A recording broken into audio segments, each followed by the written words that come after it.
Գյուրջան Կասկադ, հասանելի բնակարաններ 65 ամիս մարման ժամկետով։ Ես էլի պետք է անդրադառնամ Դավթաշեն վարչական շրջանին, ձեր թույլտվությամբ։ Գաղտնիք չէ, որ Դավթաշենի բոլորիս հայտնի կամուրջը գերծ ծանրաբեռնված է, ավելի քան գերծ ծանրաբեռնված։ Տեսեք, այդ կամուրջը բոլորս գիտենք, որ ոչ միայն սպասարկում է Դավթաշենի բնակիչներին, այլ նաև աշտարակի խճուղով Արագածոտնի մարզից եկող եւ Զովունիով անցնող Կոտայքի մարզից եկող բնակիչներին եւ նայելով այս լայն շինարարության տեմպերը, որը տեղի ունենում թե Դավթաշենում, թե Զովունիում,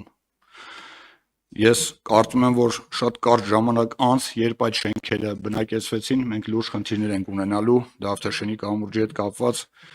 Խնդրում եմ պատասխանեք, եթե կան ինչ-որ այլ ընտրանքային ճանապարհների ծրագրեր, թեկուզ Կորյայի ձորով կամ այլ հատվածներով, շնորհակալություն։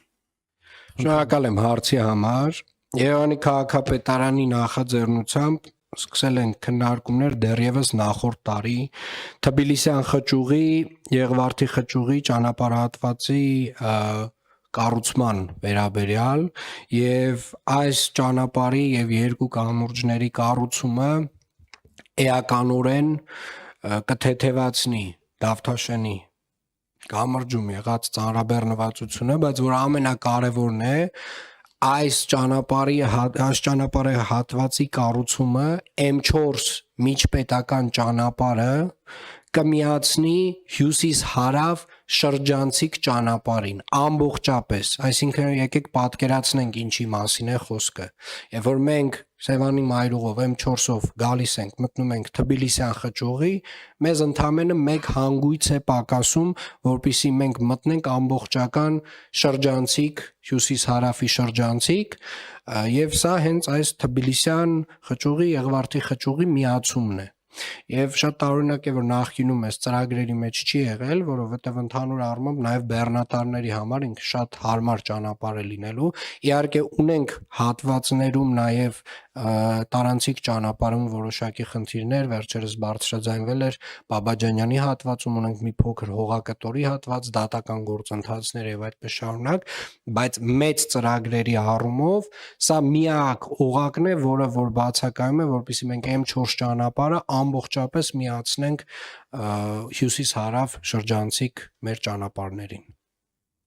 Արձագանք ունեք, խնդրեմ պարոն Թոմաս։ Շնորհակալություն պարոն Ավինյան, շատ կարևոր տեղեկություն հայտնեցիք, նաև կխնդրեմ, որ հնարավորության դեպքում դիտարկեք Վաղարշյան Կոմիտաս հատվածում էստակադայի հնարավորությունը, եթե կա տեխնիկապես այդ հնարավորությունը, շնորհակալություն։ Շնորհակալ եմ, անպայմանորեն ձեր առաջարկությունը կդիտարկենք եւ նաեւ ուզում եմ շեշտել, որ նաեւ տարածքային կառավարման եւ ենթակառուցվածքների նախարարի հանձնարարականով միջանկյալ այս փուլում Կորեայի ձորի 1.1 կիլոմետր ճանապարհը, որը բավականին տենց վատ վիճակում է գտնվում, արդեն մրցույթ է հայտարարվել եւ շուտով կարծում եմ նաեւ, ճիշտ եմ չէ ասում պարոն Խուդացյան, շուտով նաեւ այդ մրցույթի արդյունքներով այդ հատվածում կունենանք արդեն բարեկարգ ճանապարհ։